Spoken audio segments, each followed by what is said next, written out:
ಎಲ್ಲರಿಗೂ ನಮಸ್ಕಾರ. Hello everyone. 6ನೇ ತರಗತಿಯ ವಿದ್ಯಾರ್ಥಿಗಳೆಲ್ಲರಿಗೂ ಎಜುಕೇಶನ್ ಸ್ಪೀಕ್ಸ್ ಚಾನೆಲ್ಗೆ ಸ್ವಾಗತ. ದ್ವಿತೀಯ ಭಾಷೆ ಕನ್ನಡದ 15ನೇ ಪದ್ಯ ಚುಟುಕುಗಳು. ಈ ಪದ್ಯದ ಅಭ್ಯಾಸದ ಪ್ರಶ್ನೆಗಳ ಉತ್ತರಗಳನ್ನು ನಾವು ಇಂದಿನ ವಿಡಿಯೋದಲ್ಲಿ ನೋಡೋಣ. ಈ ಕೆಳಗಿನ ಪ್ರಶ್ನೆಗಳಿಗೆ ಒಂದು ವಾಕ್ಯದಲ್ಲಿ ಉತ್ತರಿಸಿರಿ. ಇಲ್ಲಿರುವಂತಹ ಮೊದಲನೆಯ ಪ್ರಶ್ನೆ, ಆಗಸದ ಹೊಲದಲ್ಲಿ ಏನನ್ನು ಬಿತ್ತಿದೆ?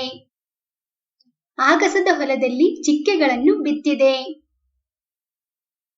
ಎರಡನೆಯ ಪ್ರಶ್ನೆ, ಬಿಳಿಮುಗಿಲ ಹತ್ತಿಯನ್ನು ಹಿಂಚಿದವರು ಯಾರು? ಬಿಳಿಮುಗಿಲ ಹತ್ತಿಯನ್ನು ಹಿಂಚಿದವರು ಸೂರ್ಯ.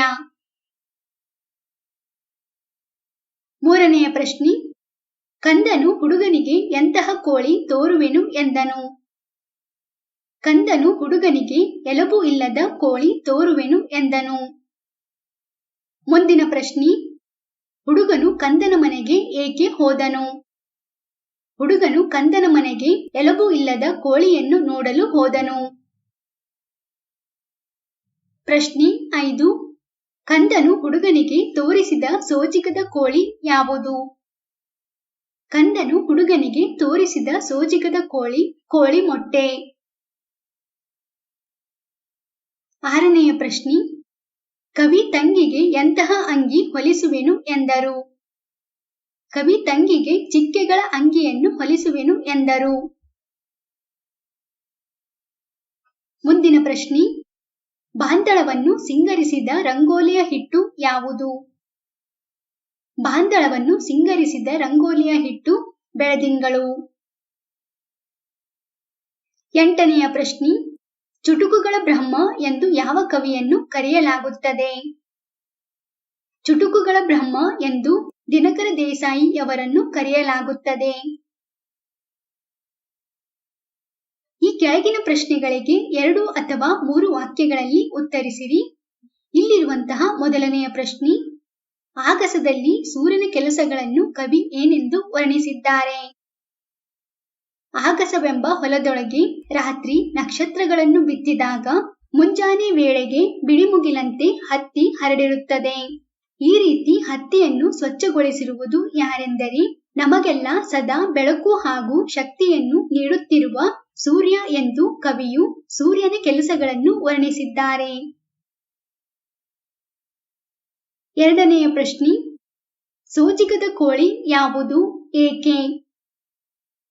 ಎಲುಬಿಲ್ಲದ ಮೊಟ್ಟೆಯು ಸೋಜಿಗದ ಕೋಳಿಯಾಗಿದೆ. ಏಕೆಂದರೆ ಕೋಳಿ ಮೊಟ್ಟೆಗೆ ಮೊದಲು ಎಲುಬು ಇರುವುದಿಲ್ಲ.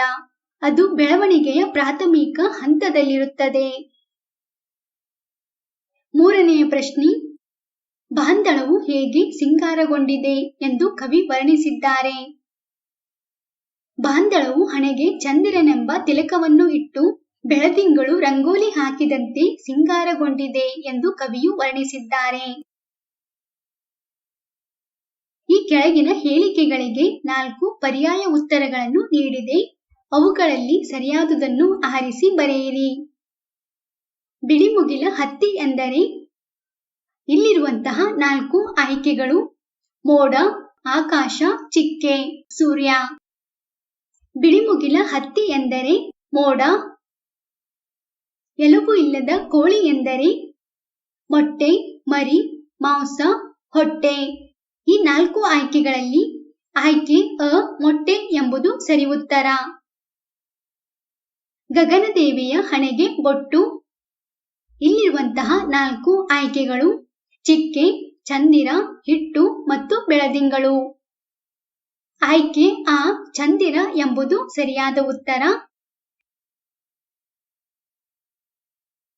ಭಾಷಾಭ್ಯಾಸ. ಇಲ್ಲಿರುವ ಅ ಪಟ್ಟಿಯ ಪದಗಳಿಗೆ ಬ ಪಟ್ಟಿಯ ಪದಗಳನ್ನು ಹೊಂದಿಸಿ ಬರೆಯಿರಿ. ಬಾಂದಳ, ಆಕಾಶ. ಬೊಟ್ಟು, ತಿಲಕ. ಮುಗಿಲು, ಮೋಡ. ನೀರೆ, ಸುಂದರಿ. ಈ ಕೆಳಗಿನ ಪ್ರಶ್ನೆಗಳಿಗೆ ಸೂಕ್ತ ಉತ್ತರವನ್ನು ಆರಿಸಿ ಬರೆಯಿರಿ. ಈ ಕೆಳಗಿನವುಗಳಲ್ಲಿ ವ್ಯಾಕರಣ ಶುದ್ಧ ಪದ ಯಾವುದು? ಅಕಾಸ, ಆಕಾಶ, ಆಕಾಶ, ಅಕಸ. ಈ 4 ಆಯ್ಕೆಗಳಲ್ಲಿ ಆಯ್ಕೆ ಈ ಆಕಾಶ ಎಂಬುದು ವ್ಯಾಕರಣ ಶುದ್ಧ ಪದವಾಗಿದೆ. ಎಲಬು ಪದದ ಅರ್ಥವೇನು? ಮೂಳೆ, ಮಾಂಸ, ರಕ್ತ ಮತ್ತು ಚರ್ಮ. ಇವುಗಳಲ್ಲಿ ಆಯ್ಕೆ ಅ. ಮೂಳೆ ಎಂಬುದು ಎಲಬು ಪದದ ಅರ್ಥವಾಗಿದೆ.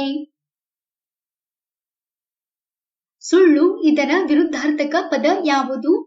ಮೋಸ, ಸತ್ಯ, ಮಿಥ್ಯ, ಅಸತ್ಯ. ಈ 4 ಆಯ್ಕೆಗಳಲ್ಲಿ ಸುಳ್ಳು ಇದರ ವಿರುದ್ಧಾರ್ಥಕ ಪದ ಸತ್ಯ. ಕೋಳಿ ಇದು ಯಾವ ಲಿಂಗಕ್ಕೆ ಉದಾಹರಣೆಯಾಗುತ್ತದೆ? ಇಲ್ಲಿರುವಂತಹ 4 ಆಯ್ಕೆಗಳಲ್ಲಿ ಸ್ತ್ರೀಲಿಂಗ ಎಂಬುದು ಸರಿಯಾದ ಉತ್ತರ. ಪದಬಳ್ಳಿ. ಪದ ಒಂದು ವಸ್ತುವನ್ನು ಪ್ರತಿನಿಧಿಸುತ್ತದೆ. ಆ ವಸ್ತುವಿಗೆ ಸಂಬಂಧಿಸಿದ ಇನ್ನಿತರ ಪದಗಳನ್ನು ಬರೆಯುತ್ತಾ ಹೋಗಿ. ಈ ಕೆಳಗಿನ ಮಾದರಿಯನ್ನು ಗಮನಿಸಿರಿ. ಇಲ್ಲಿ ಕೊಟ್ಟಿರುವಂತಹ ಮಾದರಿ ಗಿಡ. ಈ ಪದಕ್ಕೆ ಸಂಬಂಧಿಸಿದ ಇನ್ನಿತರ ಪದಗಳು ಮರ, ಬಳ್ಳಿ, ಚಿಗುರು, ಹೂ, ಕಾಯಿ, ಹಣ್ಣು, ಎಲೆ, ಕಾಂಡ, ಬೇರು. ಆಗಸ.